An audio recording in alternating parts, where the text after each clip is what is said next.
You might think of the medieval period as reserved and puritanical. But actually, medieval people had very different and more relaxed attitudes towards obscenity and sex than we do.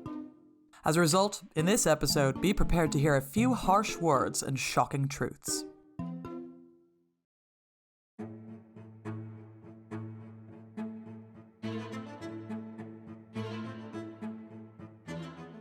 When you think about the Tower of London and the medieval period more generally, pleasure probably isn't the first thing you think about.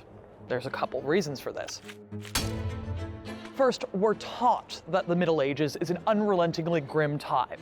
Nothing but plagues, wars, and the church hiding under your bed to make sure that you don't have too much fun. And secondly, it's true that the church didn't want you to have a lot of fun, and a lot of the sources that survive to us from the medieval period specifically come from the Catholic Church. If you as a clergy member have to devote your life to piety and asceticism, you're probably not going to be encouraging your flock to have a lot of fun. In this series, we'll be uncovering the sumptuous world of medieval pleasure. From sex, to booze, to sport. We'll look at how people in the Middle Ages enjoyed themselves, and sometimes each other, starting with everyone's favorite subject, sex.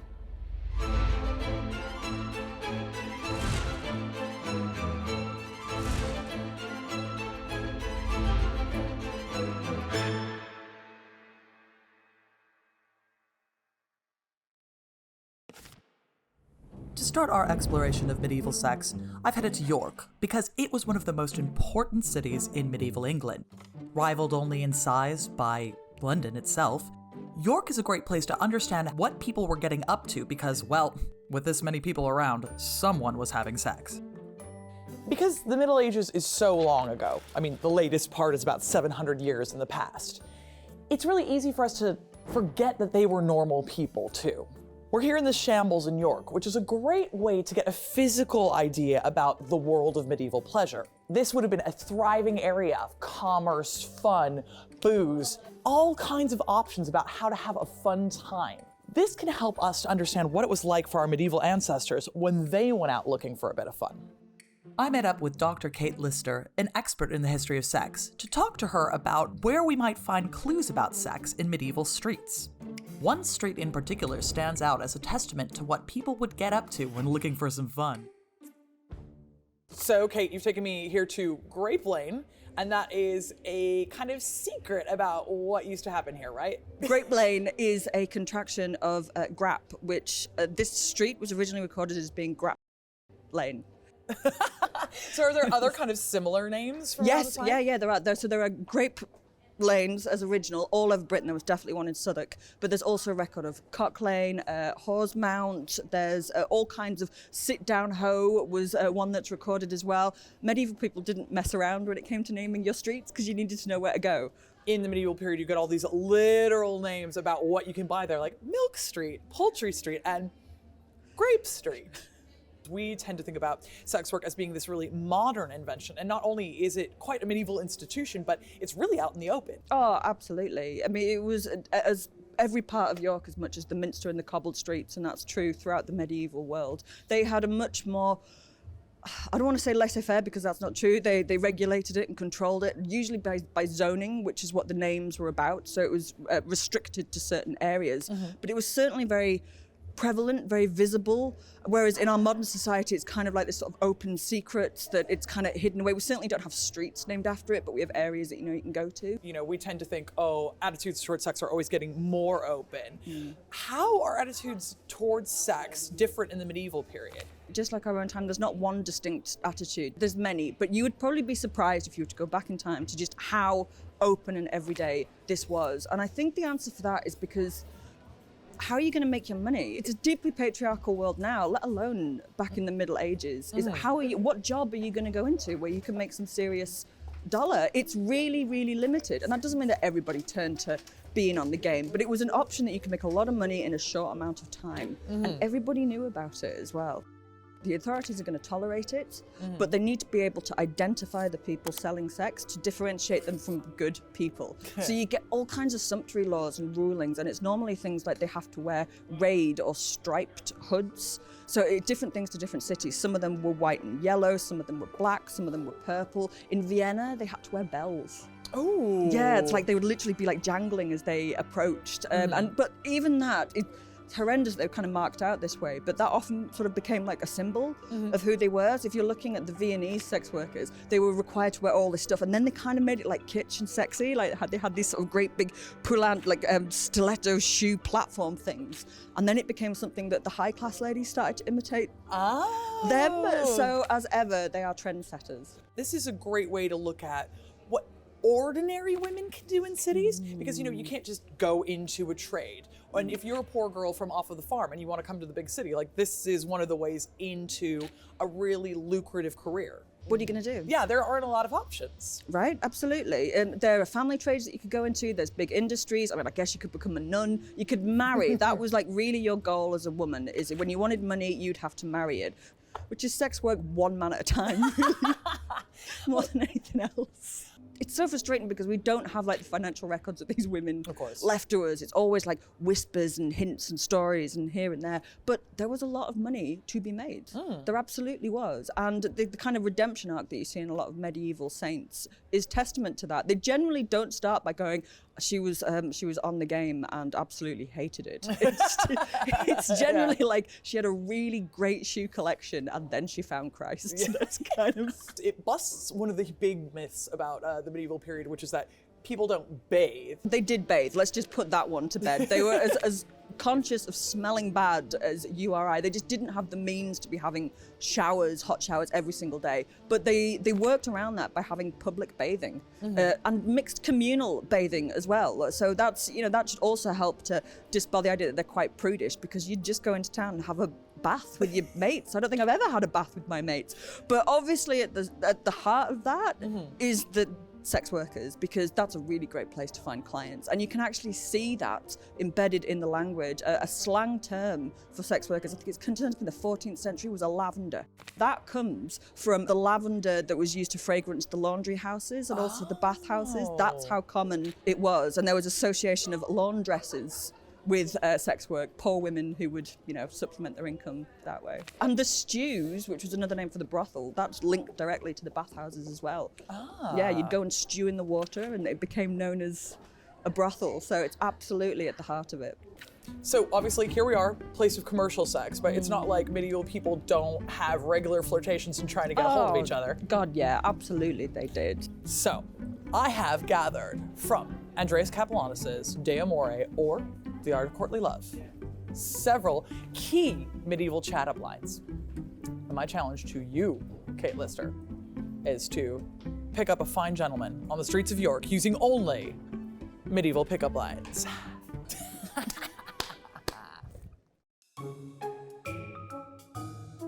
Armed with the most refined chat-up lines that courtly love has to offer, Kate was eager to try out her charms on York's unsuspecting suitors. When the divine being made you, he left nothing undone. Absolutely. That was good. That's good. That's a 4 or a 5 for me. Good 3.5. I appreciate A that. hit! Yeah. Yes! You must know that many days ago I was smitten with the arrow of your love, and that I tried with all my might to conceal the wound. That's a 5. That's doing it for me, yeah. I would say it's on top, but not quite. Okay, all right. To tell you the truth, I am an ambassador sent to you from the court of love. Try again, buddy. No, that's not doing it. Oh no! I'm sorry. So much nobility is apparent in you, and you are distinguished by so much courtesy, and believe in your presence. I may say that all those things that are lying in my heart waiting to be said. 4.5 to 5. I really like that. It feels sincere. Yeah. Very Valentine's-y. Very I Valentine's-y, do right? like it. I'm not running screaming because clearly you don't know who I am if you think that I'm noble and courteous.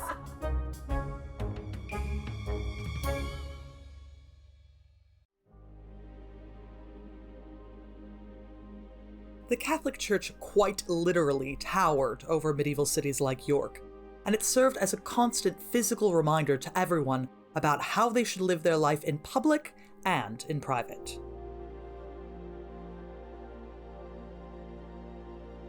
We're here at the York Minster, not just because it's a beautiful building, which it is, but because it's a great way to think about the physical presence that the church had on people's lives in the medieval period. Think about the fact that most people live in a building that's not even higher than 2 stories tall, and then what a huge building like this would mean in your life. So it's a physical reminder of what the church teaches about sexuality, as well as everything else. For medieval Christians, sex was a moral tightrope. Of course, everybody had to have sex, that's how you get children. But the church had long been of the opinion that any sex for anything other than procreation was a no. The church's position is that the only time sex is acceptable is between 2 married people for procreative purposes. And on top of that, there's a lot of other rules as well. No sex on Saturdays and Sundays in case you're too turned on during Mass. Only have sex in the missionary position because anything else subverts the natural relationship between men and women. Don't get fully naked during sex because it's just too exciting. In short, during sex, you should be trying to have the least amount of fun possible. The thing about all these rules, nobody really listened to them. Perhaps surprisingly to our modern sensibilities, some of the biggest rule breakers could actually be found among the clergy. We keep mentioning that sex is considered sinful by the Catholic Church. What are the theological reasons for that, you might ask? And there are several. Some of the oldest conceptions about this date to St. Augustine at the end of the antique period. He thinks very, very deeply about sex a lot of the time because he had a bunch of it before he joined the clergy himself. His idea about sex is this. Sex is very sinful because if we still lived in the Garden of Eden, if Adam and Eve hadn't fallen to original sin, when you wanted to have children, you would simply think about it. You would then simply insert tab A to slot B, decide now is the moment for conception, and it would happen. Boom, you got a baby. And you wouldn't feel anything about that at all. It wouldn't feel sexy, it wouldn't feel lustful, it wouldn't be pleasurable. You would only be doing it in order to have a kid. Fast forward to post the fall of man, and everyone is actually turned on when they want to have sex. And that's the thing that makes it sinful. It's absolutely fine to have a baby. The problem is liking the actual act of sex too much.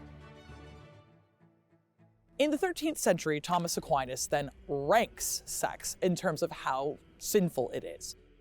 Sex is more sinful if it is more illogical, in his opinion. The most logical sex is sex between 2 married people who specifically want a baby. Nothing sinful about that. But it can become sinful if you're too turned on in the process. So, for example, Thomas Aquinas warns you that you shouldn't have too many lascivious kisses. You shouldn't be groping your partner too much. Ideally, you don't actually get naked and you wear some clothing during sex. Then forms of sex are ranked as less logical from there. So things that we don't necessarily consider as quote unquote real sex, medieval people are actually more interested in. So things like manual sex or oral sex are technically sodomy. Sodomy is defined as any type of sex that cannot result in procreation. And it doesn't matter who is doing it. It doesn't matter if you are married to your wife and you're engaging in these acts. If it can't lead to a baby, then it's sinful. All of this is directly tied up with the idea that in the Garden of Eden, you wouldn't have any fun. So what is sinful about sex? Purely pleasure.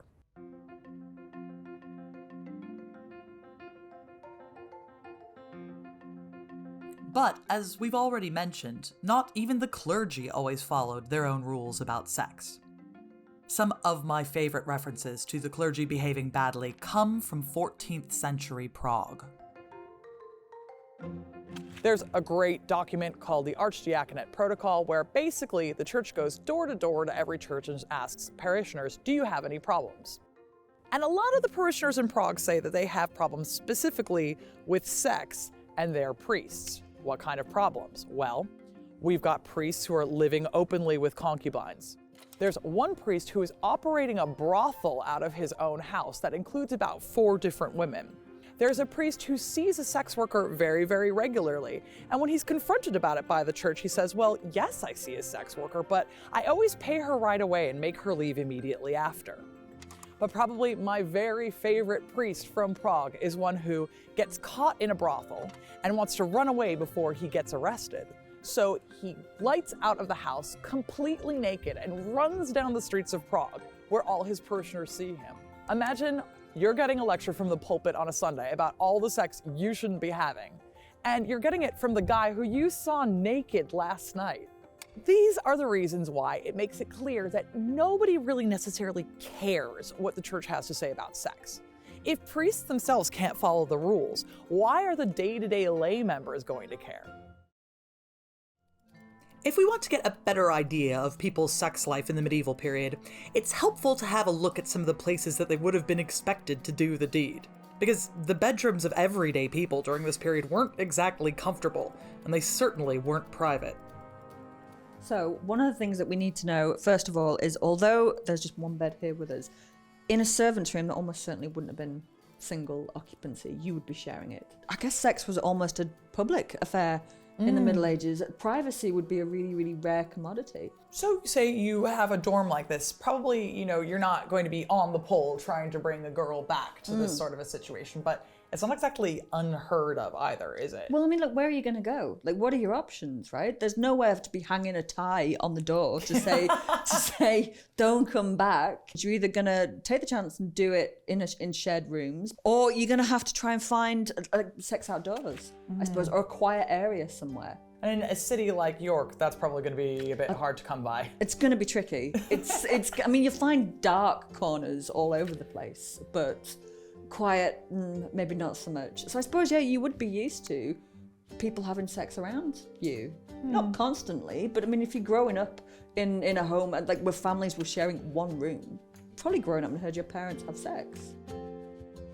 One of my favorite documents from the medieval period that talks about sex comes from a penitential, which is, a guidebook for priests to ask people in confession, have you done these bad sins?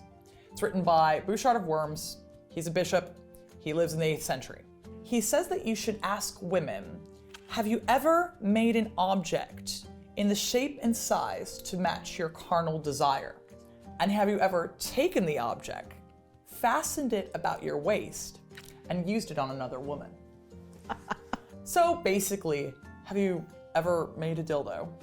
And have you turned it into a strap-on and used it with other women? See, you've just got to know where to look for this stuff. It's there. Actual sexual objects or apparatuses left over from the medieval period are extremely rare. And this makes a lot of sense. By their very nature, these are the sorts of objects that are secretive, and they aren't exactly passed down from person to person. However, there are other resources that we can look at that might tell us more about medieval people's sex lives. So we don't really have medieval objects, but we definitely do have medieval images of sex, right? Someone had to have thought that it was worth saving to survive, basically. So we do have evidence of sex in like medieval manuscripts, for example, especially in the marginalia, the kind of little doodles. Of course, the slutty doodles all around the side, which has perplexed scholars ever since they were written. It's like, this is a really, really holy book, and here is a picture of women putting penises in a tree. I love it. Why is that doing that thing? We don't know, but that's good evidence.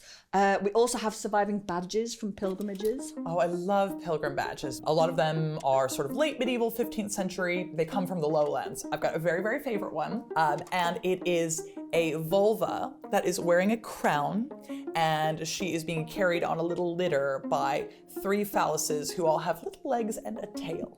And where did you go to get that badge? Wherever it was. Yeah, it's amazing, right? Because it shows us all kinds of different ways of relating to pilgrimage and the sex that you might be having on it. Because you might be having a lot of sex when you're on pilgrimage because you're under plenary indulgence. So that means that like any sins that you're doing, such as having sex, Yeah. will be forgiven. Or it might mean that people are hoping to, for example, cure something like impotence, or they're really hoping for fertility, and that's why they're going on holiday. But it certainly shows us that medieval people have this real sense of humor about sex, where they don't mind kind of showing off their interest in it. Yeah, I know it's really difficult for us to look back and say this was exactly that because we don't have the context, but I can't look at those items and not think that there was humor in it. That they thought certainly. that was funny, that was something that they're playing about with it, even if it had a wider significance, like fertility it was definitely having fun with it, definitely. My big joke about being a sex historian is that I gossip about dead people's sex lives. So in that vein, what is your favorite piece of gossip about a dead person's sex life?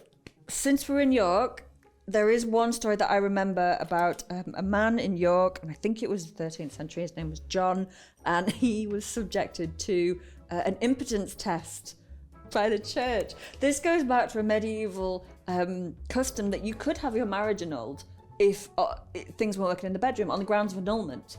Because the church is like, well, that's what marriage is for, right? It's to produce and procreate, and if things aren't working, then you can have it annulled. But the church also doesn't like to just hand out annulments. Of course. Because if you just didn't like your husband, you could go, sorry, it's not working. It's not working for me, and then go off. So they came up with this idea that you had to prove it. How do you prove impotence? So that that involved a custom known as congress, where wise matrons of the town would be instructed to try and rouse this poor guy's member to see if the charges of impotence were actually correct. And poor old John from York, he was subject to this by several wise matrons who were told exposed their breasts to him, that rubbed him very greatly, and eventually had to declare his member was utterly useless. Oh, poor John. Poor John. I mean, I can't imagine a more unlikely situation in which you could prove that things were working. I know, right? The pressure. The threat of divorce, a bunch of women you barely know, and you absolutely have to perform in that moment. And now here we are, 800 years later, still making fun of John. Laughing about John. Oh, John. Oh, John. Oh. Despite what the church wanted and told people, sex was happening in a variety of ways in the medieval period. Accounts from the time can also tell us a little bit about medieval people's attitudes surrounding gender and sexuality. There was a particularly interesting case in 14th century London, where there were strict laws on where sex workers could carry out their trade. In 1394, a woman named Eleanor Reichner, a sex worker, is caught up on Cheapside with a client named John Bickley. They're in trouble because they are having sex in the wrong place inside of London city walls. As Eleanor is asked to testify, she says that she ordinarily sees clients here around the Tower of London instead. But the court record reveals something interesting about Eleanor. She had originally been called John Reichner at birth, but had been living as a woman for years now.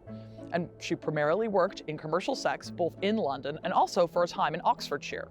She knew about the ins and outs of commercial sex because that's how she made her living. And it wasn't really a problem that she was what we would call trans, or that she was a sex worker.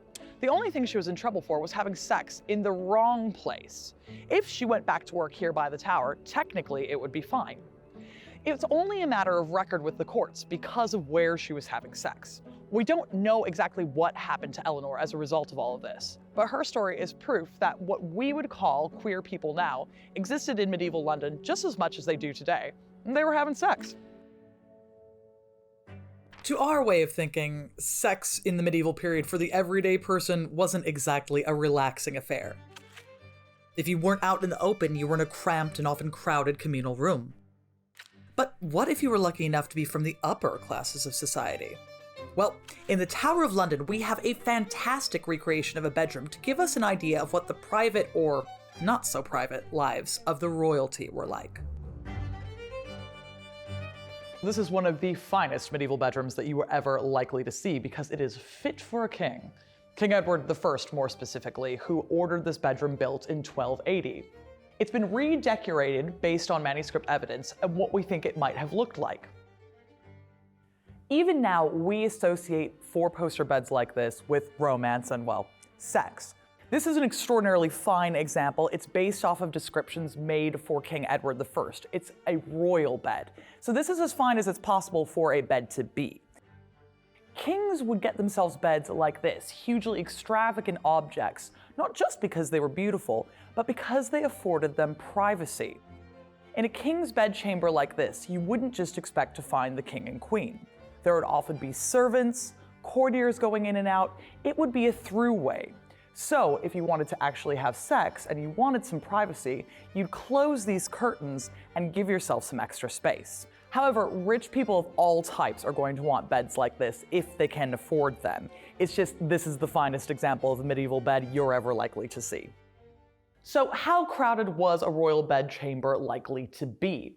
Well, it was probably at its max capacity during something called the bedding ceremony that would happen on a royal wedding night. Bedding ceremonies vary across Europe and across time in the medieval period, but in England there were some specifics to it. The first thing that would happen was a priest would come and bless the bed. After that, there would be a big party while the king and queen got into their pajamas and enjoyed some spiced wine. After that, the groomsman and bridesmaid would put them into the bed and begin throwing stockings at each other. There was a reason for this. Apparently, if you hit the king or queen with your stocking, that meant that you would be the next person to marry. After all of this rowdiness, then the king and queen would, in theory, close the bed curtains and get down to consummating the marriage, which is absolutely essential for a marriage to be considered legitimate. So why are so many people involved in the bedding ceremony, and why do they care if the king and queen are having sex? Well, this is the only way that marriage exists. It's for having heirs and having sex. No sex, no marriage. They absolutely have to have sex on their wedding night in order for the marriage to be legal. This is also a matter of importance for the dynasty as a whole, and every courtier has an interest in that. No kids, no dynasty. That's why you get married. So it might not be the most romantic thing in the world, but it is something that the court's involved in. Your royal sex life.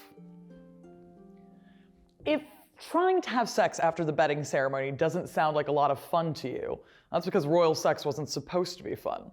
You know what was fun? Courtly love.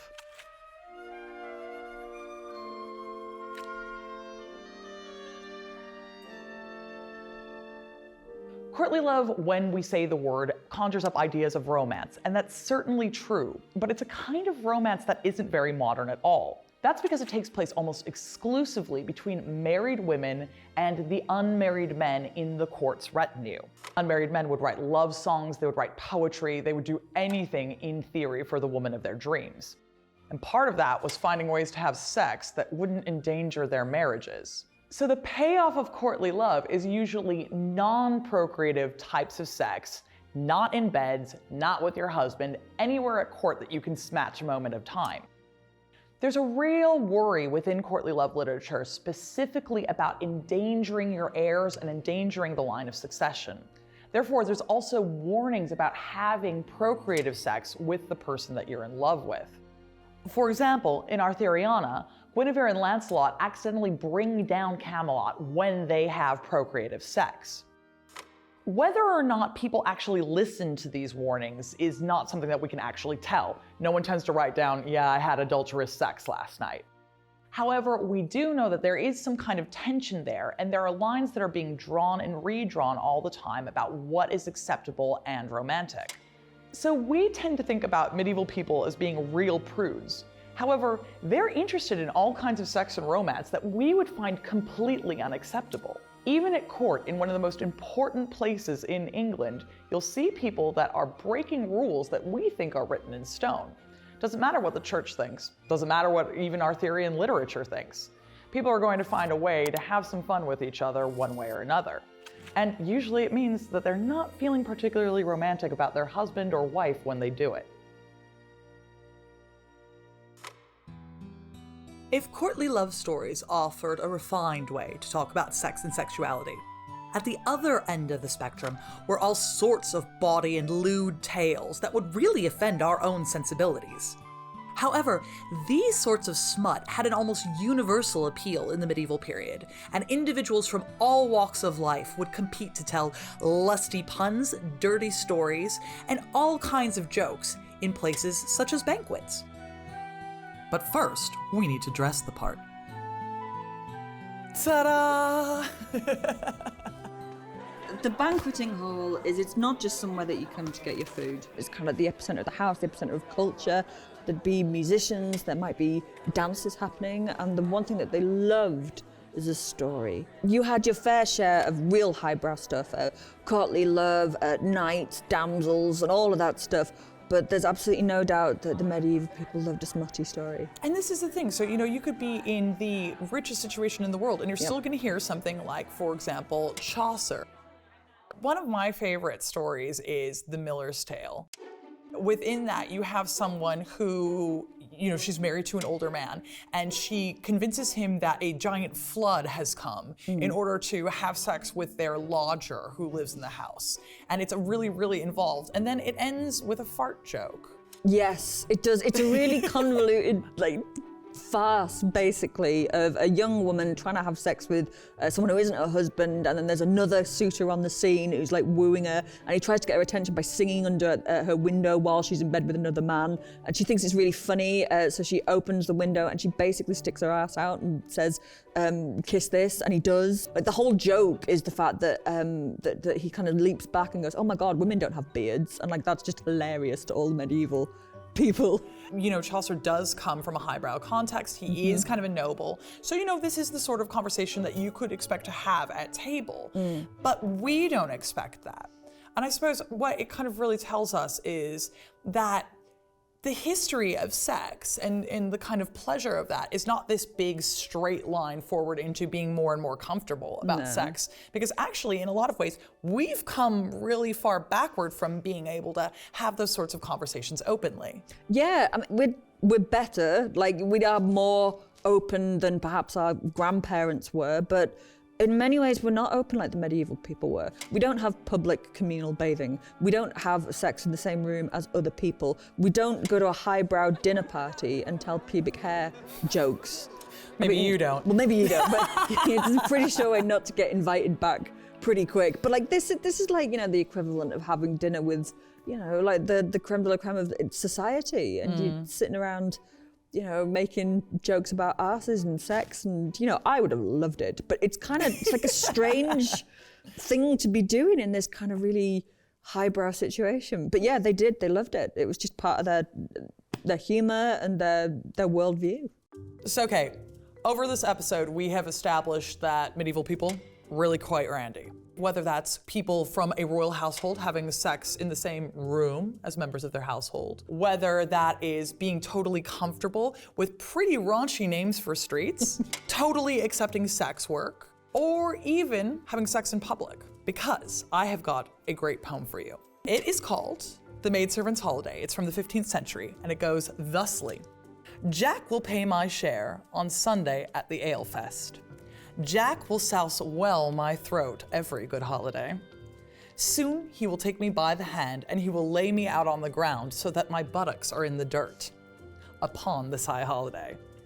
In he thrust, and out he drew, and ever I lay beneath him. So, I think, other than being quite funny, what this poem also makes really clear is that medieval people really like to mix their pleasures. Sex, that goes with booze. On that note, our next episode is going to be all about alcohol. Cheers.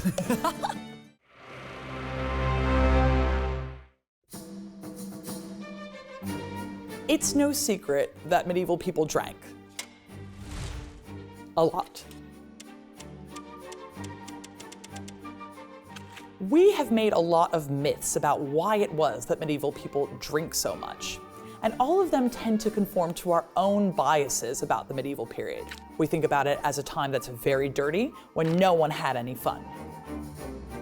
But in actuality, the reason that people drank in the medieval period is they liked it. Today, we're going to be discussing medieval alcohol, and we'll see that whether you're a wine drinker or an ale drinker, a member of the laity or the clergy, or even a pub versus party person, there are a lot of reasons to drink, just like we do today. So, cheers.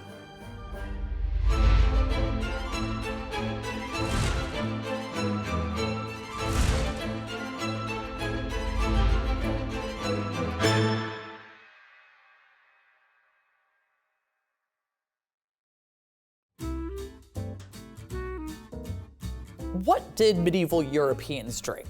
Well, there's a couple of staples. Probably the most popular is ale. And I say ale specifically here because beer doesn't actually come in until sort of the late medieval period and early modern period. It's not until hops are added to ale that something becomes beer. They also drink a lot of wine. Your wine consumption is also going to vary with where you live in Europe. If you live in Italy or Spain, say, you're much more likely to be drinking wine regularly than you are if you live here in York. They also occasionally drink mead. Not as much as you would think. It certainly does come up. It's a gorgeous honey alcohol, and it is around, but it's not something that you would be expecting to drink day to day. In certain places, like the West Country, you might also drink cider or perry. It's difficult for us to tell how much cider people drank in the medieval period because the words wine and cider are almost interchangeable for them. If you're making alcohol out of fruit, it just kind of is a wine. So we have to look out for clues about which fruit is being used in order to know whether they're drinking cider or they're drinking what we would call wine. You might notice that conspicuously absent from this list are harder forms of alcohol. And especially here in England, you won't see that come in until about the 17th century with the introduction of gin. So, a lot of drinking options, but probably no cocktails. From homes to festivals, there were plenty of places where people could wet their whistle. Perhaps the most iconic of all is still a quintessential part of British culture even today. I mean, of course, the humble pub. And I've come to one of London's oldest pubs to enjoy a drink or two with an expert on everything to do with pubs and pints, author and pub expert Pete Brown. Thank you so much for coming down to meet me in one of my favorite pubs in London. And it's also one of the oldest pubs in London, but technically it's not in London, is it? No, we're in Cambridgeshire. I sort of sometimes think when I come here we're in Narnia. You know, you get this lovely little alleyway, and you're in this pub which is technically in Cambridgeshire because it belongs to the Bishop of Ely, or did belong to Bishop of Ely. The hint's sort of in the name, the Old Mitre, yes? The Old Mitre, Bishop's hat. This was granted to him by Queen Elizabeth, part of an estate, originally serving the estate and then became a public house. So you'd have quite sizable businesses just serving a family and its household and the servants. That was quite a common thing. Okay, so now we call pubs, it's a public house, but that's not a name that we would see in the medieval period, is it? We didn't start calling them that until about the 17th, 18th century. Before then, there were three entirely separate types of establishment. There were taverns, which mainly sell wine. They go back to the Romans, became briefly popular again in the Middle Ages when Henry II married Eleanor of Aquitaine. There are inns, which originally grew out of monasteries, and they're places that are much more catering to travellers, people going on pilgrimages. So it's accommodation, food, as well as drink. So there'd be bigger establishments on main roads. There was stabling for the horses. They're quite ornate and quite cosy. And then the basic one, the most important one, in fact, is the alehouse. So people used to brew at home, like they used to bake at home. Some people were just better at it than other people. so those people would start selling it. And when you had a fresh batch of ale ready, you would put an ale stake up outside your house so that people knew it was ready. And this started off life as like being a broom, basically. And then they became a bit more elaborate. They started stretching out into the street and falling off and killing people. So the authorities went, okay, enough of the kind of big ale stakes, can we have a painted sign instead? Because the population were illiterate, these signs would be kind of highly recognisable things. Before Henry VIII split with Rome, there was a lot of popes' heads. Then after that, they became the king's head. Right. You'd have symbols of heraldry, like the white hart, the red rose. Yep. And so this is where all pub names come from. They weren't originally named that. They were the names of they were the things that the signs were depicting. It started off as someone's house. There'd be no bar in it. You'd walk in to buy some beer, mainly to take home. But there's just something about the conviviality of beer where it's like, actually, I'll just have some while I'm here. Oh, and here's Joe from down the street. Are you going to have one here? And so you get the kind of the everydayness of the pub coming out of the alehouse. Beer was such an important fact of life. It wasn't just a drink at the end of the working day. In towns and cities where the water sources were polluted, beer was safer than water to drink. Sometimes people think that the only reason that anybody drinks beer in the Middle Ages is that the water is polluted, and it's like, that's not true. But in cities and towns, Yes. it gets a little bit more dicey. It's been disproved because it's like there were nice, lovely streams in the Middle Ages. Yeah, exactly. Of course they were, but not in the middle of London. That was the toilet. Yeah, There was a toilet in the So- middle of London, so you weren't going to drink out of that. One of the big ways that we find out about brewing in the medieval period is actually the people who get in trouble. So you find out a lot about women, especially in the medieval period, who get in trouble because they brewed bad ale. And it's a big thing. There'll be a collective punishment where they have to go sit in a chair outside their house and everyone goes by and they're like, hey, Mary, that was awful ale you made. And that will be the literal punishment because it's so embarrassing to have made a really bad batch of ale. Yeah, because it was so important. The art of brewing was a serious business. To find out more about this important craft, I'm heading into London's East End. I've come to Wildcard Brewery to meet expert brewster Janega Weiss, who, using the methods of old, has crafted us a special medieval treat. Janega, thank you so much for having us here at Wildcard. I'm absolutely delighted to be here because one of the things that I think it's really important and great about Wildcard is that, like in the medieval period, we got a woman brewing.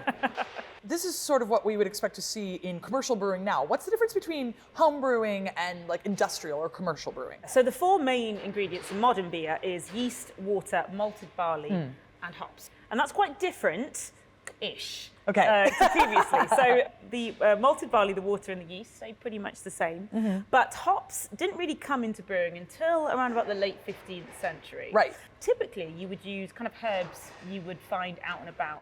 Okay, so this is the ingredients in a modern beer. Yes. But I understand that you have made for us a medieval beer. Yes, I have made a medieval beer, and this is it. And one of the major differences, you may note first of all the colour. Yeah. It's quite dark. Yeah. So the technology to actually make light pale malt didn't come until considerably later. Right. So a lot of beer would have been quite brown. Okay. Quite murky brown. One of the other big differences between medieval brewing and modern brewing is hygiene. We're very good at sterilising everything, helping to give beer that shelf life, that stability it needs. Yeah. So back then, that wasn't so much the case. So Yeah. beer likely would have soured quite quickly. Oh. So likely you would have picked up a little bit of tartness. One of the other major differences is hops. Hops have antibacterial properties. It's what helps to give beer stability and shelf life. Right. Hops were not particularly common in the UK. Previously to that, people would brew with herbs and spices, and herbs and spices that you would find out and about. So this is nettle, which is what I've made our beer with. Ooh, exciting. And mugwort as well. Oh, so if you brilliant. want to have a sniff Yeah. of these. So that's nice. It's kind of like almost like green tea or something like that. Exactly, Yeah. exactly. It wasn't until really the late 15th century when hops were introduced into Kent. I think it was viewed as foreign. Right. But I think the practical properties of long shelf life on a product that you produce cannot be underestimated. Right. It's no surprises Yeah. that hops took over as the dominant flavouring flour for our beer. Okay, so here's our ingredients. How do we take these and make a delicious beer? So we start at the very beginning. So we have barley. So barley, when it grows in the ground, is very hard. So you have to do something called malt that barley. Right. And it's the process of making the carbohydrates and starches accessible for the brewer. Okay. In modern day society, there's a whole other industry known as maltsters who do that. Back in the day, you'd Yeah. have to malt your barley yourself. Okay. So that would mean essentially tricking your barley into growing slightly and breaking down those starches into simpler starches and carbohydrates. Right. So the enzymes later can turn those carbohydrates into simple sugars. Okay. Which is what we're trying to get, right? You would largely have to dry your barley at home. So you might do that in the air or you might do it over fire. Right. That might lead to, number one, colour. Okay, yeah. It's very difficult to produce those light in colour barley. Yeah, because yeah, you yeah. need a lot of equipment for that. Of course, yeah. And the second thing is a smoke. So in all likelihood, if you're drying barley over, Of over course. fire, you probably would get a slight smoky flavour to a lot of beer. Uh-huh. So that's the first major differences between then and now, is us, we are able to produce this light, delicate colour, this Right. concept of the pale ale. Next, we steep it in hot water, and the purpose of that is to break down those carbohydrates into simple sugars, right? And that process has largely stayed exactly the same. And then you would, in modern day times, hop it. So that's when you would add your hops. Previously, that is the time when you would add your herbs and spices. Right, okay, yeah. But just the very nature of brewing with hops versus brewing with herbaceous material, hops, in order to get the antibacterial properties, you need to boil it for a good hour. Probably wouldn't have done so if you were using mugwort or nettle or rosemary or thyme, things that grew locally. You probably Yep. just boil it maybe for 5 minutes. Right, If that okay, makes yeah, sense. yeah, So yeah. that's another major difference in process. And then you would put it into a wooden barrel or a wooden vat. So in modern brewing, we have lots of stainless steel. Nice, So yeah. and one of the major differences between stainless steel and wood is you can clean it. Yeah. And you can clean it really thoroughly. Wood harbors a lot of bacteria. There are lots and lots of different types of yeast that would be present in wood that would give your beer quite a unique flavor. So I can imagine that from different brew houses to brew houses, you get very, very different flavors depending on the microorganisms that were present in your brewing vessels. Right. So this concept of brewing the same thing twice, you could have a go. Okay, right, yeah, You could yeah, have yeah. a go, but our modern standards of going to the pub and having that exact same pint of ale every single time Right. probably wouldn't be the same. Right. In terms of flavor, what would we expect to see a difference between medieval and modern beer? One of them would be the colour, so it would be darker in colour physically. The bitterness may be considerably lower because that's what hops does, it adds bitterness. And you have this kind of like herbaceous note. So you'd have that quality to the beer as well. Right, okay. And it's exciting for me as a brewer to be able to recreate some of these flavours and some of these tastes. While you could expect flavors to differ drastically between different houses and locations, one thing that remained a constant by law was volume. There were certainly no half measures in the Middle Ages, because it's here that the iconic pint was born. In fact, it goes all the way back to Magna Carta in 1215. This celebrated document is more famous for restricting the king's powers, but Article 32 deals with other important matters, stating there should be a single measure for ale throughout the kingdom. Serving a full measure was absolutely one of the most serious things in medieval history. In the Chester miracle plays, Christ comes back down to earth and pardons all these criminals, except the brewer who served short pints. And they get sent to hell. Quite right too. Quite right too.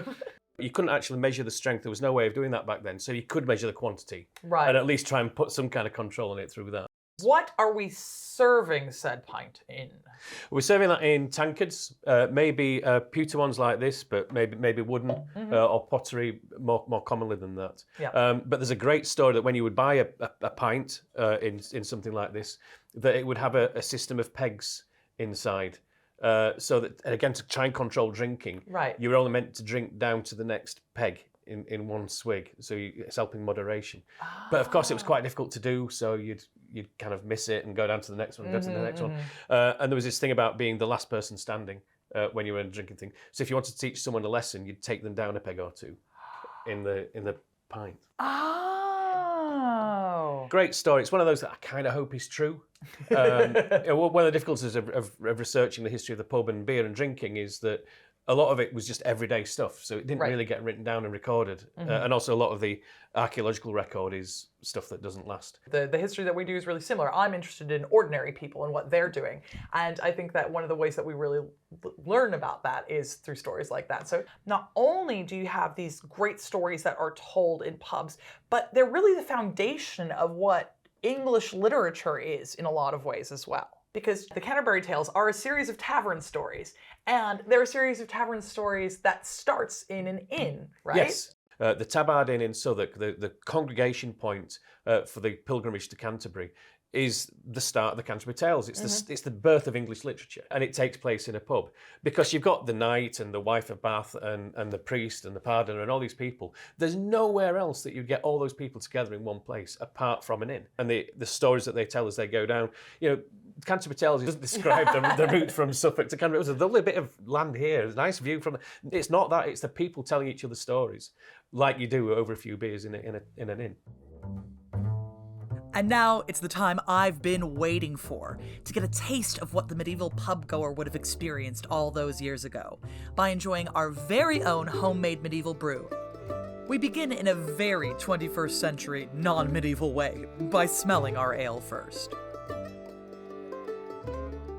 I mean, the first thing that you notice is it is really malty, right? So it's really sweet, it's really full-bodied there, but you can taste the herbs coming through.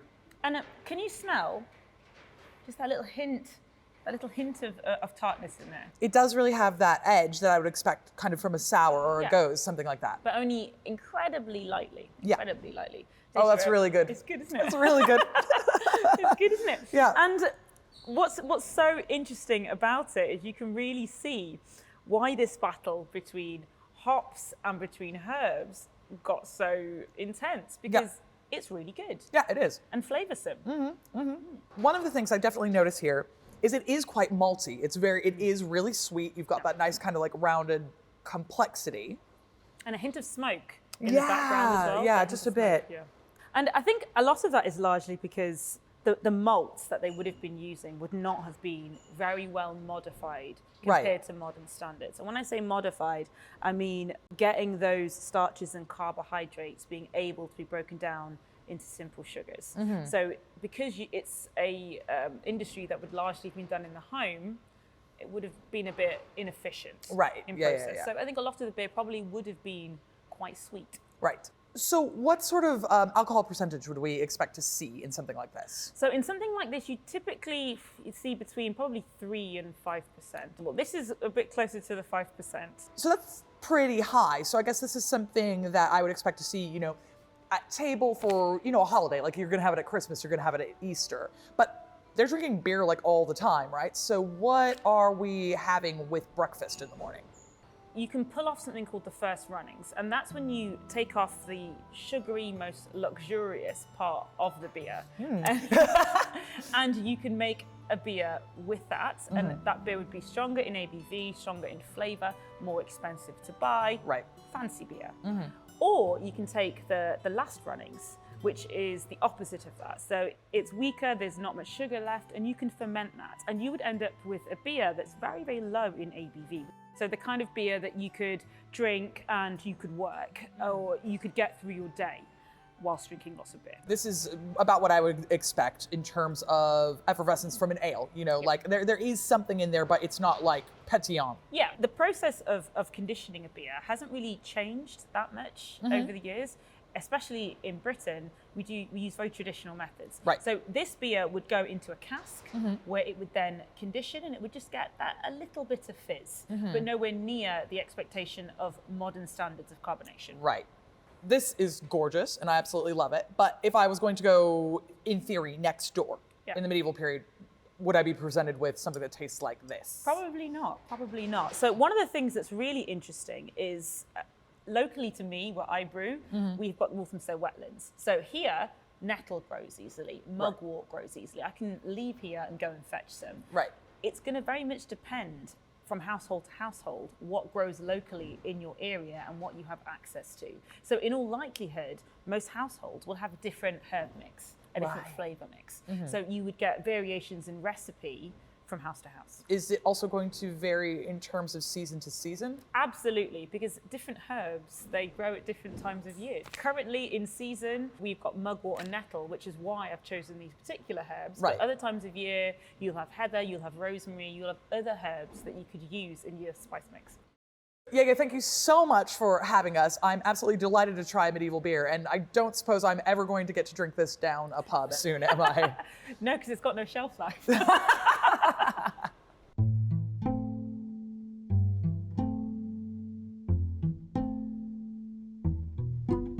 So one of the things that's nice about being in an ale house is you get great beer, it's very convivial, it's a real site of medieval pleasure, but you can also have a bit of a game, can't you? That's one of the things. Yes. I mean, there's, when people sit together drinking, there's always an element of competitiveness. And so it didn't take long for pubs to become places where games would be played.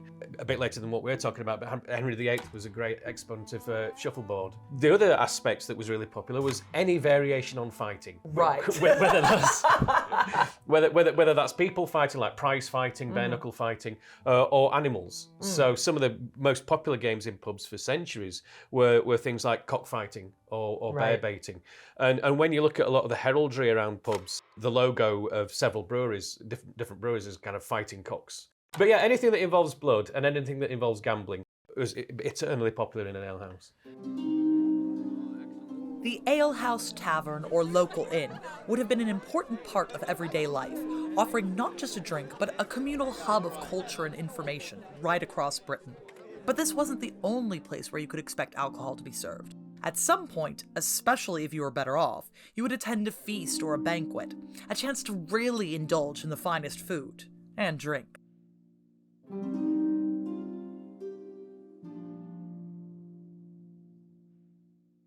The banqueting room here at the Barley Hall is a really interesting late medieval building because it's changed hands a few times. The way we see it now, all set up, would be for a very wealthy family having a feast. What you might also notice is there are a couple references to the kind of alcohol that you might expect to find at a feast. We have these lovely carafes which would be full of wine, and this would be a real great way of showing your status as a member of York's elite. You can bring in wine from overseas and give it to everyone at a party like this. However, you'll also notice we have small casks of ale on the table. So this is a nod to the fact that people always want beer and wine. You're never going to have one or the other, especially at a party as lavish as this. It's not a real big feast unless you have all of your options covered. The pleasure at the center of drinking in the medieval period is, of course, one of the major factors. However, people drink for any number of reasons on top of that. You might drink with a lot of friends in order to prove that you can afford it. Laying out a lavish feast like this, including a lot of wine, shows that you are in a financial position to do so. You might drink as a part of religious sacraments. Turning wine into the blood of Christ is at the heart of the Mass and an important part of everyday life for members of the clergy. Because of its religious connotations, alcohol wasn't just important, it was sacred. Literally. And a religious building full of people doing God's work needed plenty of it, especially wine. St. Mary's Abbey here in York is a good thing to think about how much booze the clergy would actually need. When I say that, it's a little bit tongue-in-cheek because there are genuine religious reasons why clergy members need a lot of one thing in particular: wine. Of course, at communion, you take bread and wine, and by the process of transubstantiation, they become the body and blood of Christ. So, you need a lot of wine to turn into blood. Rich people like kings might import their wine from around Europe, but here in England, before the Little Ice Age, which starts in the 14th century, the church actually grew a lot of its own wine. Maybe not here as far north as Yorkshire, but certainly down in Kent, we can find monks and nuns who are engaging in viticulture, or the process of growing grapes for wine. And they make their own wine, so that's a job that you would have as a member of the clergy. And then that wine will get offered up during communion and you'll all enjoy it. But communion doesn't work the same way in the Middle Ages as it does now. Whilst monks and nuns might be having communion all the time, average people don't. It becomes a big sticking point later on when they move into the Reformation and away from Catholic practices, but actually regular people really want to take communion. Even when they are offered communion, maybe 4 or 5 times in their life for really big events, they get to take the bread, but they're often not offered wine. And part of the reason that they're not offered the wine is it's just really expensive. The clergy doesn't have a lot to go around, they're all taking communion all the time, so they can't let regular people indulge in it. However, there's plenty of leftover wine, really, and monks and nuns do enjoy that at table with their meals. That's in addition to ale, just like every other medieval person is also drinking. Monks and nuns drink it just as much as the average person, and they're drinking it more often than you'd think. They'll probably start off in the morning with a small beer, something that is really light in alcohol, and then work their way up through the day to the heavier alcohols with their dinner. In a place like St. Mary's, where you've got absolutely tons of monks and nuns around the joint, that means that you are going to go through a lot of ale every day. And ale also constantly goes off by its very nature, so you're going to have to always be running through the process of making more and more ale for your community. But this is not just the sort of work that you have to undertake as drudgery. For monks and nuns, working in the brewery is also seen as a form of prayer. The idea is because they've left the ordinary world behind them, all the work that they do is for the glory of God. So if you're down there brewing to make sure you have a really nice glass of ale with your dinner, that's actually a form of prayer. One of the principles of being a a courtly gentleman in the Middle Ages was hospitality. You were a man of standing if you were generous with what you had. And when people were travelling, there was no motorway service stations. Right. You know, the pub was the place. You knew that there was a kitchen here. You knew that there was going to be beer here. And then became obviously more a commercial imperative as people travelled more and as cities grew larger to offer that and to make some money from it. It's interesting you mentioned that there's this expectation even between, you know, commoners or, you know, members of the peasantry that they really have to have this kind of generosity towards each other. But that scales right the way up to even, you know, the highest echelons of society, no? Absolutely. And as you know, the royal court would often tour around the country. And so if you were a man of some standing with a decent sized estate, you might get notification one day that the Queen was coming to stay with her 200 strong retinue. And she was going to camp out in your garden and use your facilities for as long as she felt like. Queen Elizabeth had a particular reputation for enjoying her beer. And so whenever you got the notice that she was coming, you had to send round to all the local brewers to get some beer in. And there's one quote that her beer was so strong that not any man could touch it. A woman after my own heart. If alcohol was a way of displaying wealth, then the lavish lifestyles of the royal court give us an idea about how much booze people would have had access to. To find out more, I'm meeting food historian Richard Fitch in the royal wine cellars of Hampton Court Palace, home to one of history's most indulgent monarchs, Henry VIII. We are here in the wine cellar at Hampton Court Palace. It is a wine cellar literally fit for a king. What kind of wine are we expecting to see on an English king's table? On an English king's table, foreign. So all around the Mediterranean, pretty much where we get wine from today. It's all about the status of being able to afford to import.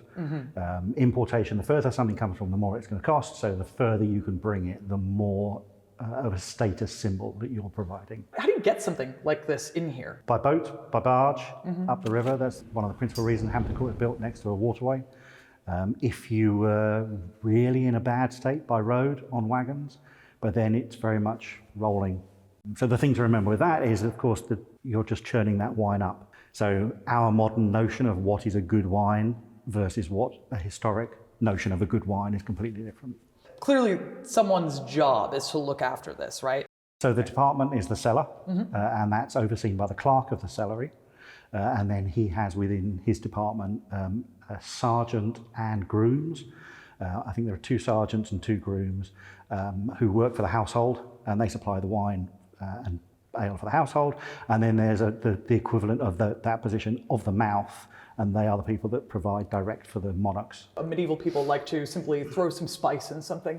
Is that true from an early modern sense as well? Would you sweeten wine or add cloves? Absolutely. Yeah. Change the taste. That's part of the skill of the cellars department and the serving to people of status. It's understanding their temperament, what their health is. Does their food and drink need modifying to deal with that? What mood they're in? What are they trying to represent from that meal?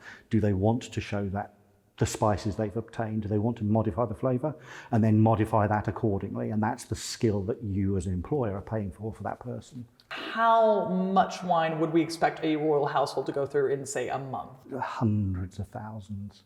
You're looking at people being supplied somewhere around 2 to 3 gallons a day as their allowance.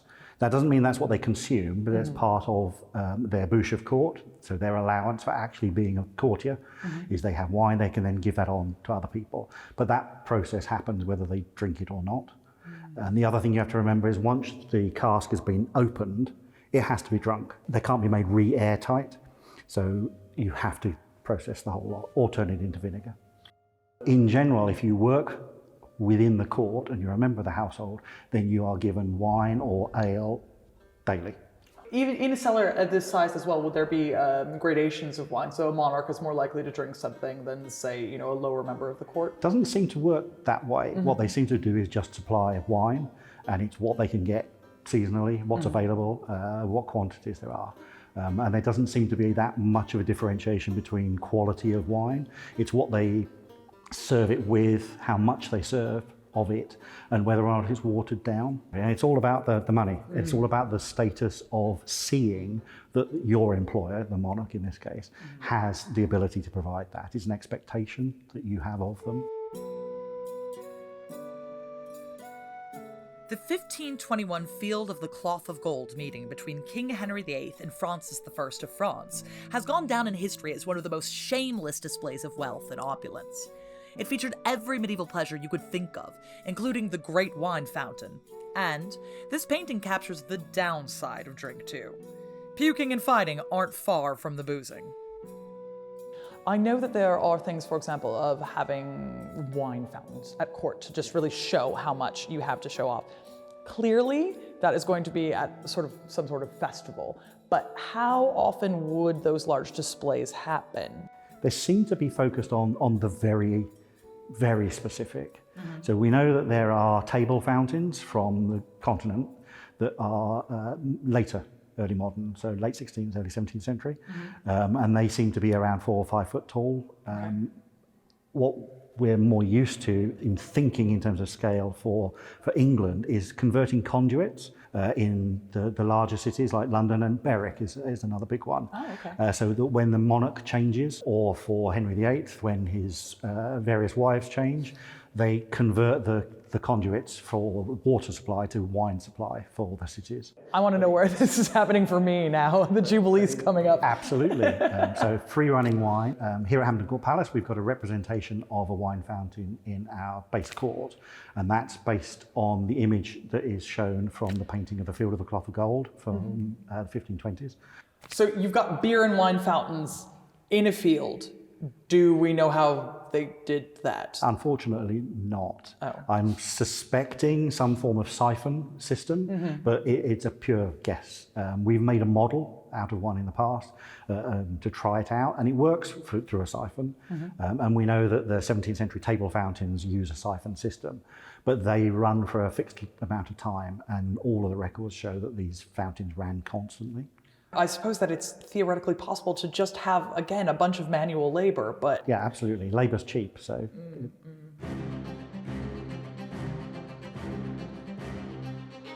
There were a lot of different ways that people enjoyed alcohol in the medieval period. It might just be a quick drink before you go out to work in the fields. It might be at a festival or a tournament like this. Might be after a long, hard day of work. But one thing is for sure, people had all different kinds of reasons to enjoy booze. Because of the pre-industrial process of making alcohol, medieval people were actually a little more connected to what booze they were drinking and why. It wasn't just about the process of making alcohol, it was about the pleasure. And alcohol played an intrinsic part of pleasure in the medieval period. In our next episode, we'll be looking at some of the places that medieval people liked to enjoy booze. Specifically, we'll be talking about sport. In our next episode, it's time to work off the excesses of all this alcohol with a bit of healthy sport. Next up, falcons, knights, and a spot of royal tennis.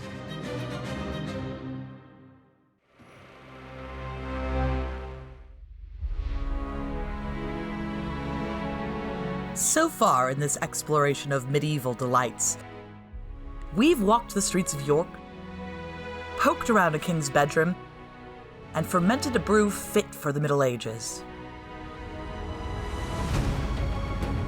In this episode, I'll discover what kind of sports medieval people got up to.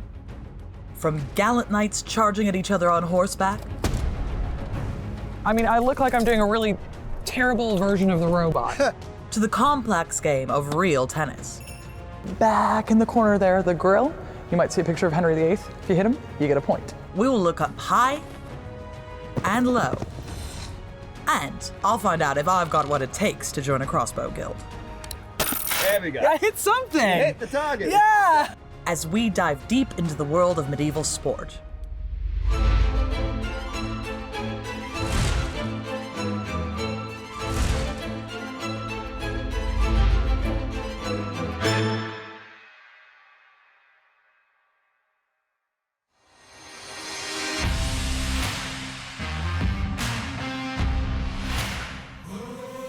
First of all, enter the ultimate medieval sports star, the noble knight. We're ready for the tournament. If you wanted to come out on top during the Middle Ages, you need to be well versed in the art of medieval warfare. Being able to handle weapons and a horse and practiced harmony to defeat your opponent was a must. So much so that it became a focal point of entertainment for medieval people. When we think about the Middle Ages, jousting is probably one of the first things that we think about. And there's a reason for this. People absolutely love it. People from all walks of society are going to come to tournaments and really enjoy watching the sport there. However, not everyone is allowed to participate in tournaments. In order to be involved in something like this, you have to be from the knightly classes, which means the nobility or higher. So, if you are a noble or you are a king, you can participate in tournaments, and in fact, you're probably going to be training from a very early age in order to do so. As you might remember from my first series when we talked about the nobility, what defines the noble is that they are the people who fight. As a result, tournaments are held in order to show the crafts they learn and also hone them for the battlefield. So, you'd only be wearing something like this if you're a noble or a royal. However, you might be in the stands enjoying a beer, having a flirt, and just enjoying a bit of a match.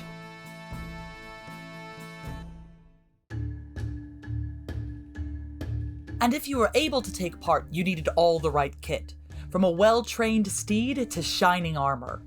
But this armor didn't just look impressive, it was also practical. At the Royal Armories in Leeds, I'm meeting a real expert. Top 21st century jouster and a master of live historical demonstrations, Andy Dean.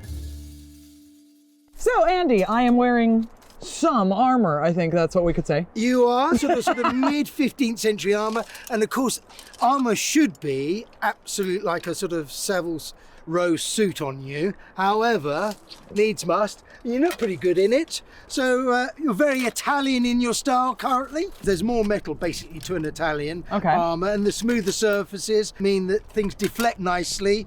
I think Italian armors look more imposing on the battlefield and in the tournament field. It's not quite as heavy as I thought it would be, but what it has done is change my center of balance quite a lot. So I noticed that if I kind of move over, I'm a lot more top heavy than I otherwise would be, and the movement is very restricted. I'm glad you said that about the weight, because when I see that depiction yet again of men sort of either being hoisted on the horses or they suddenly fall down in the mud, and they're down there, and all you have to do is just get up. You know, I'm too old to do it, and I can do it.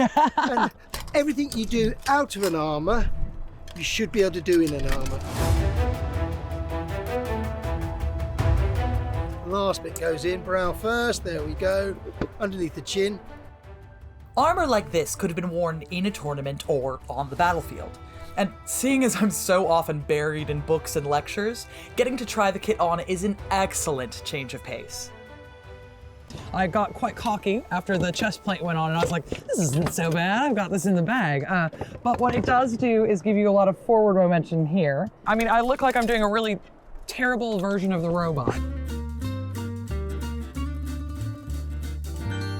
There isn't a whole lot of range of motion in my arms, but I guess that all I really need is, as long as you get your elbow to about here, then the rest of the sword follows. But you look good in that. Well, thanks.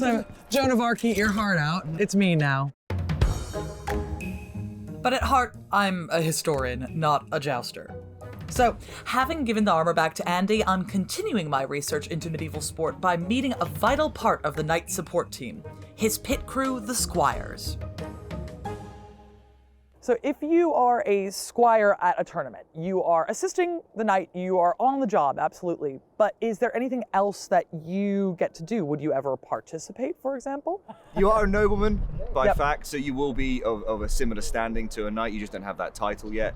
So you will be participating in the feasts and other activities. You're not going to be sat in your little tent waiting for the knight to come back. You are there as yourself. But your main role is to assist the participants in the tournament. You're not simply a servant, but you wouldn't necessarily be the star of the show, as it were, I suppose. From a modern perspective, people think squire is almost like an insult or something like that, but really, there are these extraordinarily important people who have an incredibly integral role in all of this. This is obviously a really gorgeous set of armor. You've got plenty of lovely detail on it, but I've seen some really incredibly opulent pieces in museums. Is that the sort of thing that you would see in jousting, or is that just for the purposes of ceremonies? Battle armours did differ from ceremonial ones. This particular harness is based on one from the Germanic style. Tended to be rather ornate with lots of fluting, which is this corrugation you see. Yep. And it runs all over the arms as well as the breast and back. There are straps at the sides as well. The front must overlap the back. Right. Just to make sure most of the impact's coming from the front, you see. It's sprung steel, this stuff, 2 to 3 millimeters thick, so it takes a real beating, almost has a memory. The ones that were specifically designed for the tournament, they were reinforced on one side where you're going to take the hit of the lance. Right. So they tended to build up the left-hand side of the body and leave a bit of space on the right-hand side for you to couch your lance. Whilst armor could be used on the battlefield and in tournaments, in the late medieval period it became increasingly specialized and differences began to emerge between sport and warfare. It became ridiculous how much they built up this side until it got to the stage where you literally wouldn't be able to fight in it very effectively at all. And it was purely just for jousting. The flexibility in it became quite limited because it was purely to go sprinting down the tilt and get smacked by a lance at a combined speed of about 50 miles an hour.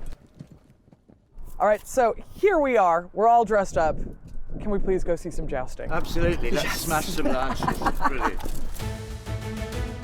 By the high to late medieval period, jousting had evolved from battlefield skirmishes into its more refined and chivalrous form that we're more familiar with today. Meant to imitate the effects of running into oncoming cavalry on the battlefield, our two riders begin at opposite ends of the field. A signal is given, and they gallop towards each other at high speeds, with the intention of either breaking their lance on the opponent's shield or trying to unhorse them. By the end of the medieval period, several important members of the nobility had become seriously and even fatally wounded by the sport. So, in the interests of safety, jousting became less about dehorsing and more about rules and complex point scoring. Points could be scored for shattering a lance, hitting your opponent on a certain spot like the visor, or simply persevering the longest through the grueling match. When a rider has had enough, they could remove their helmet, declaring the other the victor. Well, that was amazing. I'm absolutely delighted. Thank you so much. Always a pleasure. This is obviously exhilarating. You know, I'm just one modern person and I'm absolutely losing it right now. But what do you put this on for? You know, like it seems like a really big crowd pleaser, but like who are we trying to please? Well, like everything else, feasting, you're making alliances all the time. So when you go onto the tournament field, you're trying to look as impressive as possible, but only to those who actually matter. And they're the ones that are sort of jingling their jewelry rather than clapping their hands kind of thing. Right. So you'd be focused on that. You want to marry well or you want to make a good alliance. And of course, if you're going to make that kind of alliance, then you make it look fantastic. And, you know, allegorical, you can have all sorts of things going on that make it look stunning. So I could come dressed as a peasant and then reveal myself as the great knight, Sir Whoever. Oh, so right. there's lots of storytelling as well as just the jousting itself. So it's a sporting contest, but you got to look fabulous when doing it. So there's a little bit of theater in there with the sport. Certainly later in the sort of the history of jousting, so by the sort of 15th century and then early into the 16th century, that's sort of the peak. So yes, it was still a practice for war, and the guys who were on the horses were expected to lead armies, but you were being entertaining as well. What we're doing is exactly the same as what's happening in 1480 in Burgundy or whatever. I mean, we are doing real tournaments on real horses in real armour, and I'm sure I'm getting the same pleasure from entertaining as they would in 1483 or whatever it might have been. Absolutely. So yeah, I love doing it, and while the body still holds up, I'll continue. While this type of jousting is the one most commonly known today because of its portrayal in film, it wasn't the only form of jousting. A number of lance-related games were developed around jousting and proved effective training tools for both combat and tournaments. Lances come in all shapes and sizes. I mean, they're all long, but they can be very thick and very long, or they can be hollowed out. But for us, this is the type that we use. Okay. All the rest, we'll be looking at sort of skillet arms.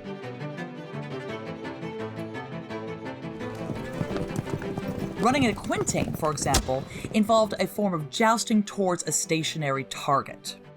The spear throw would help to perfect one's accuracy by throwing a spear from horseback at speed into a target, often in the shape of a large boar. If you really wanted to impress the king, or perhaps a lady in the stands, you might try running at her glove. But if a knight wanted a real test of accuracy and skill, there would be no nobler trial than jousting at the rings. Jousting wasn't the only military sport on show at tournaments. Knights would use these grand events to engage in a host of challenges that showed off their skills with horses and weapons. This is a boar sword, and you can see that it's designed in a diamond shape at the bottom, and then it's got this sort of curious crosspiece. Basically, boars get very upset when you try and stab it. I've heard that. And they can, unlike sort of fallow deer who will run away, a boar can turn and try and gore you and or your horse. So as it drives itself up your sword, that crosspiece stops it. Of course, a knight wouldn't be a knight without his sword, so we'll cut some deadly cabbages and try and pluck a heart from a pillar.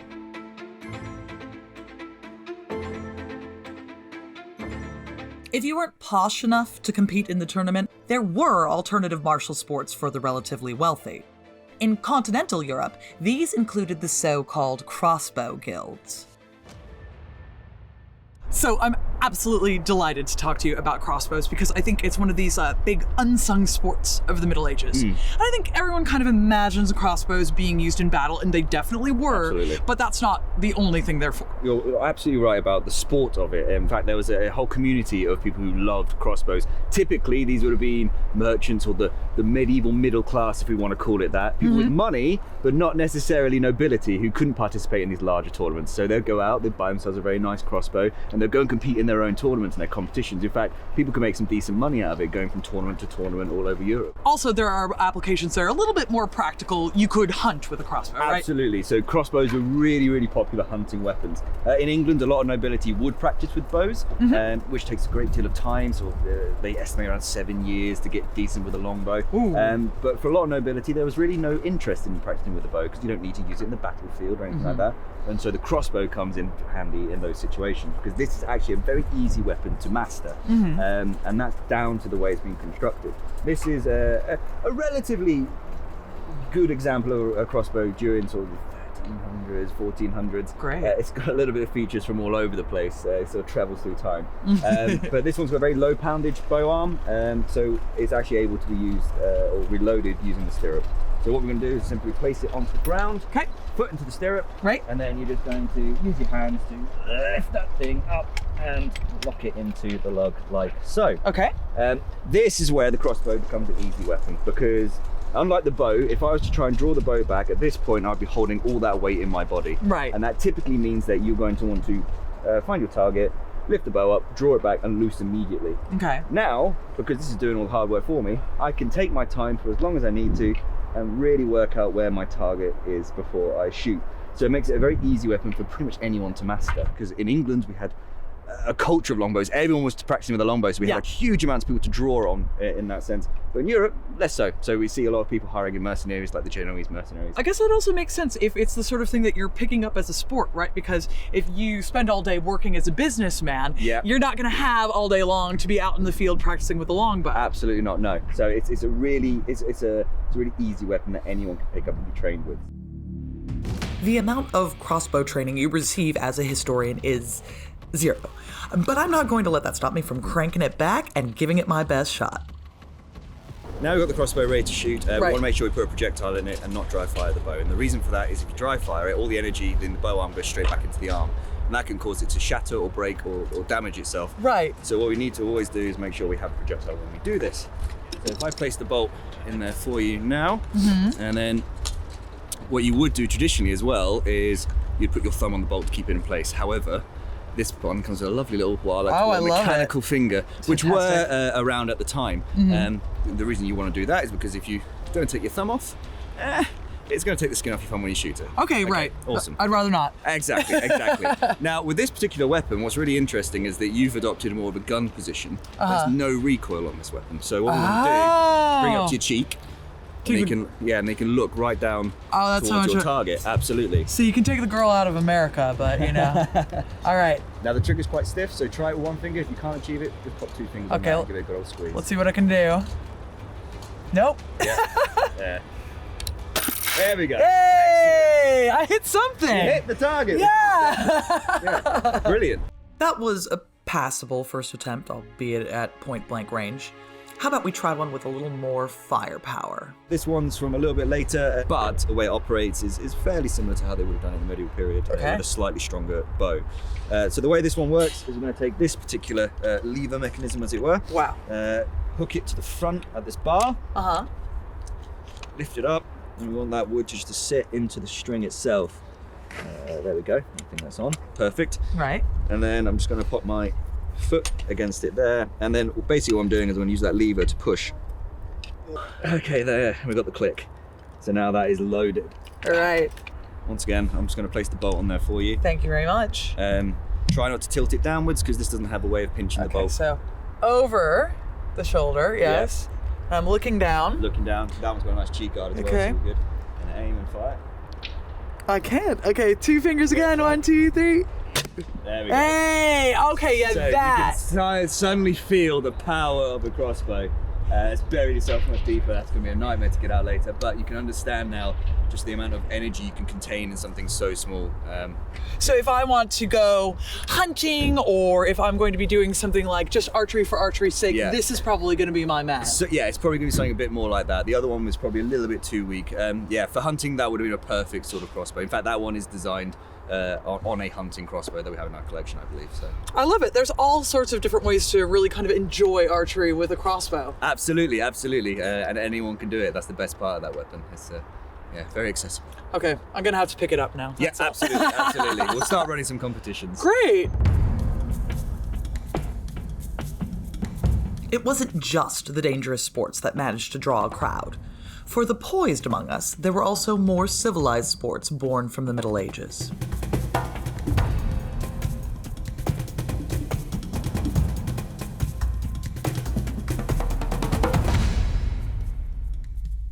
I am here talking to Nick Wood at the Royal Tennis Courts about real tennis.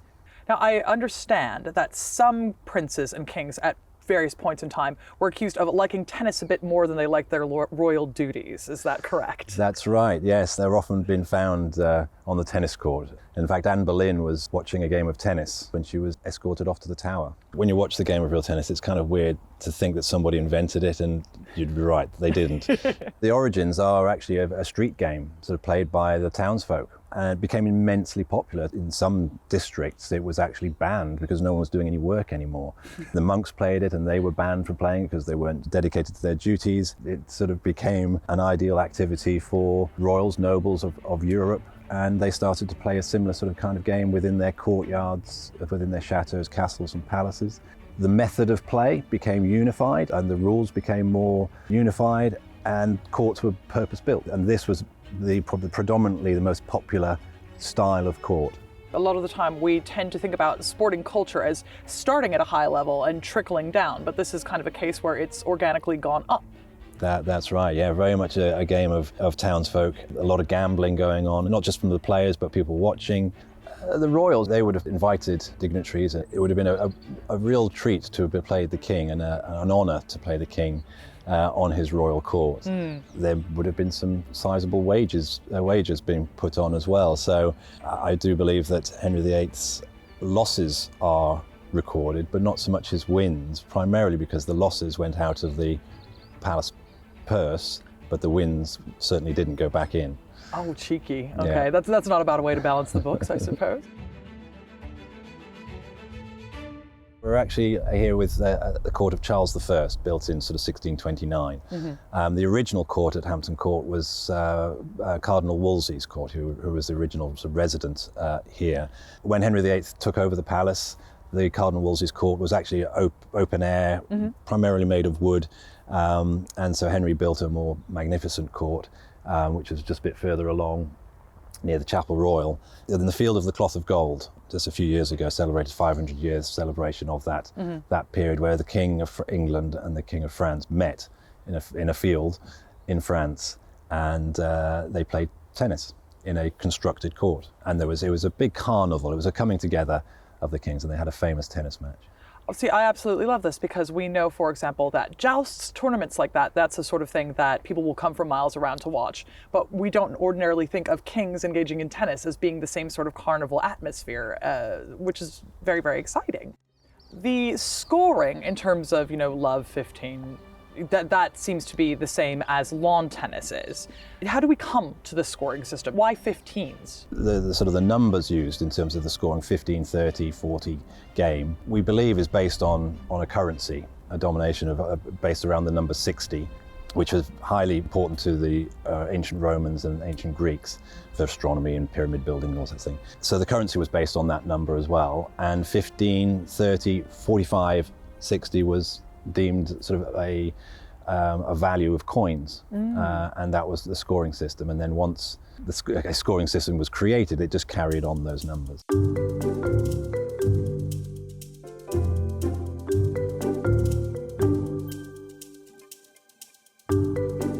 So as you can see, this bears very little resemblance to what you and I might think a tennis court is these days. We're standing at where you would serve from. You might notice along the wall here, there are marks that determine where the chase is. Those are the chase lines. And behind me, my favorite detail, back in the corner there, the grill, you might see a picture of Henry VIII. If you hit him, you get a point. I'm pretty sure that last rule is just for fun, but if we take a look at the court markings, we can see they're quite different to modern tennis, with points being scored depending where the ball bounces on the court and where the players return from. The scoring is the same as in lawn tennis, however. 15, 30, 40, deuce, advantage, except that the score of the winner of the last point and not that of the server is called first.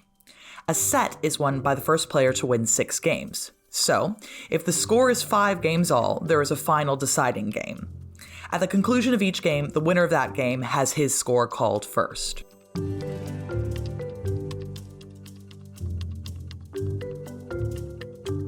I clearly may not have a future as a real tennis player, but that's fine because there's plenty more for me to get up to off court.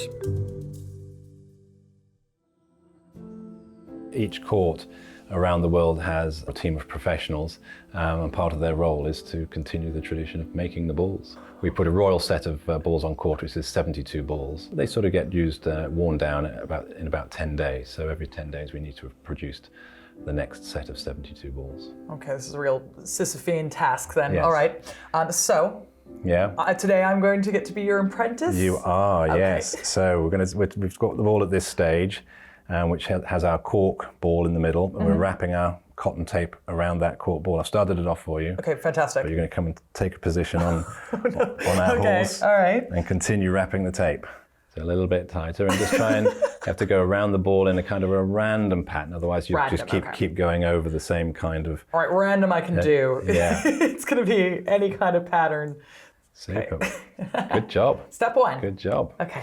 So now we've got to secure that down and tie the ball with our twine. Okay. That's it. And then you can roll the ball along the twine and back again just to see if it's easy for you to say. See how accurate you are. Oh, it's all coming undone, quite it. Literally.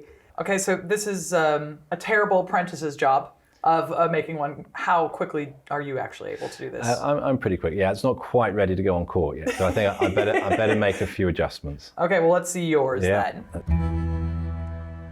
It's extremely satisfying to watch a hundreds-of-year-old craft still in play today by real tennis players wanting to preserve the traditions of the medieval sport. And they're not the only ones.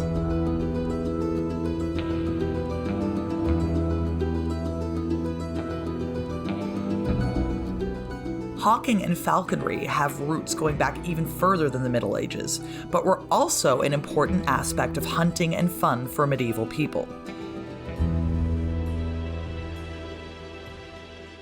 Thank you so much for bringing down these absolutely gorgeous birds today, because I think that when you take a look at them up close, you can see perhaps why hunting with game birds is so popular in the medieval period, right? Yeah, these are such majestic, handsome creatures, and they just represent the wild, something that was like another world to us in the past. I see you attired, just as you are, as a noble lady, and this is because it's really a unisex sport for medieval people, is it not? Well, it is, and actual hawking was one of the first sports or styles of hunting that ladies could actively get involved in, because they were generally perched safely on the back of a horse, Right. rather than on foot, which made sense. So there is this great myth that there were strict laws about who could own what bird, Right. and that is a myth. That's not actually true. It all essentially boiled down to you had whatever you could afford. Right. And it wasn't just about the purchase price of the hawk. It was about the fact that to fly and hunt a bird, you need money to buy everything you need to support it, preferably employing a falconer to do the job for you if you can. Ideal. You need access to land. Land, of course, was generally privately owned by this time. So hunting rights and access to land was restricted to the privileged few. Yep.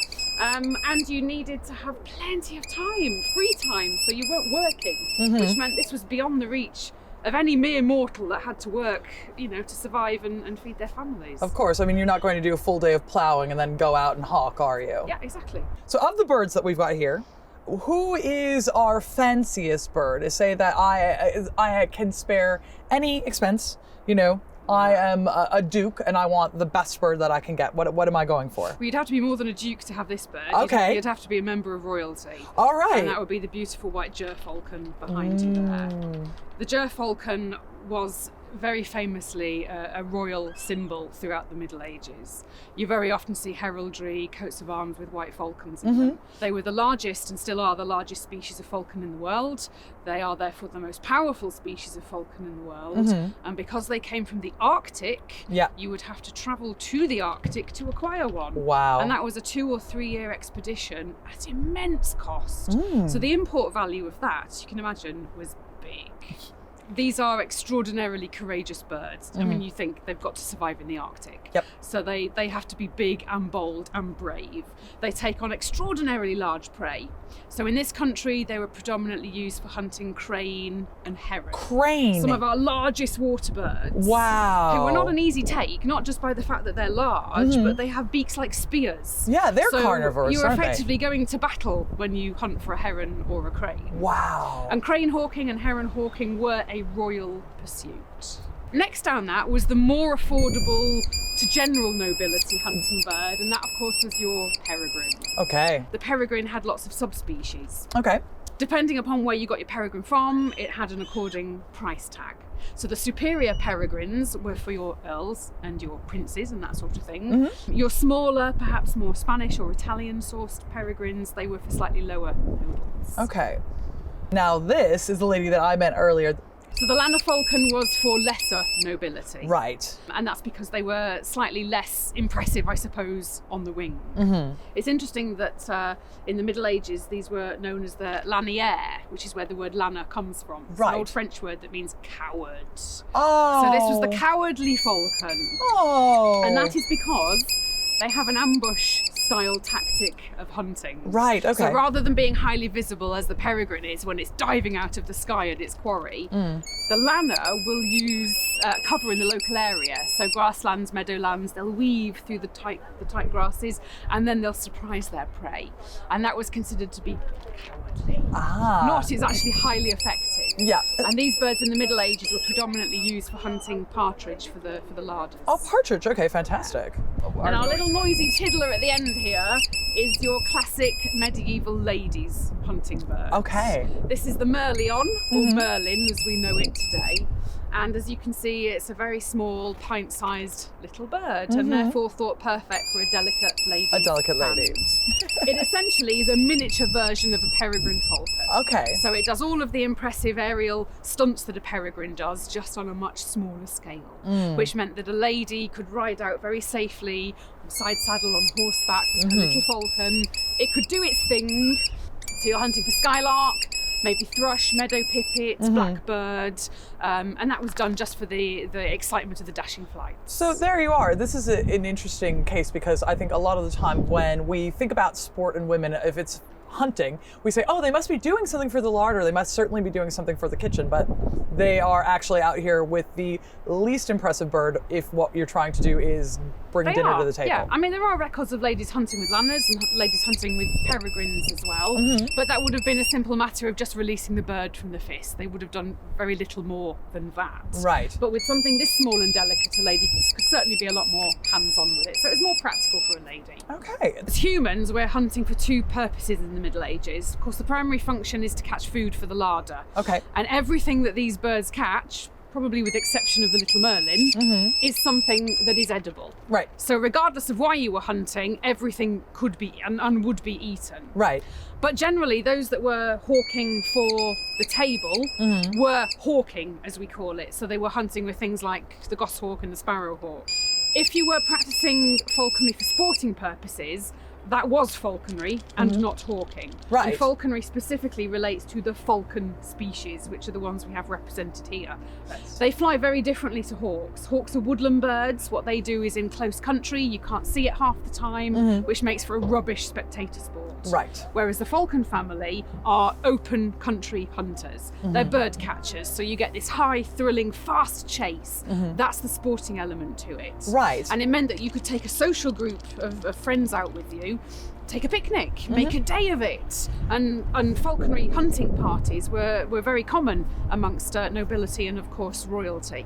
So their enjoyment was twofold. It was about watching the thrill of the chase. And you have to remember that to the medieval mind, the wild was a stage, it was a theatre in which unexpected things could happen. Yes. And that was the whole point of flying a bird of prey, is you didn't really know what was going to happen. You didn't really know what they were going to chase. It is bringing to mind, often we see there is a medieval art trope, the labours of the months or labours of the year. Yeah. And in May, it's interchangeable because either you see groups hunting or you see people directly courting. So, you know, men singing poems to women. And May was quite an important month in the falconry calendar because it was the end of the falconry season. Right. So that was your last chance to get out in the field and do whatever it is you needed to do before your hawks went down to molt for the whole of the summer. And you wouldn't pick them up again then until the early autumn. Okay, so there's an expiration time on when and where you can be doing this sport. There is, and that's to do with the countryside. Once you get into summer, everything leafs up, the wilderness is thick and green, you can't see the prey to chase it, and your hawks will naturally start to molt in the summer, so they lose primary feathers and tail feathers, which means they're flight impaired. Right. So you might as well just stop them during the summer, feed them up, let them completely molt out, and then come late August, early September, they are in perfect condition then to fly and go right through the winter when the countryside opens up once again, and you can get back to your effective sport. But I think if you're going to look at a bird and a majestic bird, there is nothing quite as fine as a bird of prey, is there?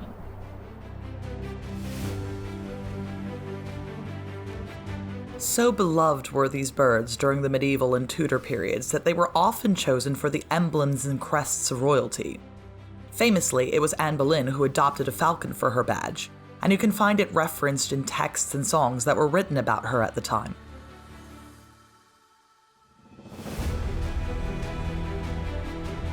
Sport is an intrinsic part of medieval society, and that's one of the reasons why today we still think about it immediately when we think about the Middle Ages.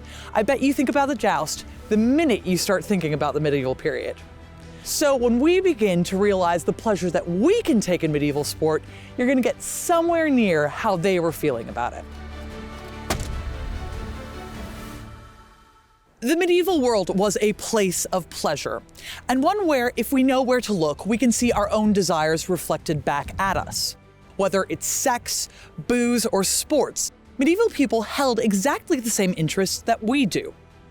The only reason we don't think about the medieval world as a place where people were enjoying themselves is because of how we want to think about our own world. We like to think about the Middle Ages as a grey and dour place because it means that we are the only people who are really truly enjoying ourselves. It's also true that we tend to take the church's warnings about pleasure and the dangers to the soul as true. But medieval people didn't always listen to what the church had to say. And in fact, if people weren't enjoying themselves, there'd be no reason for the church to be warning them off of pleasure in the first place. Pleasure is a complicated thing, even in our own society, and that's true of the medieval period. However, if we choose to think they never enjoyed themselves, how are we going to learn to enjoy ourselves in the present?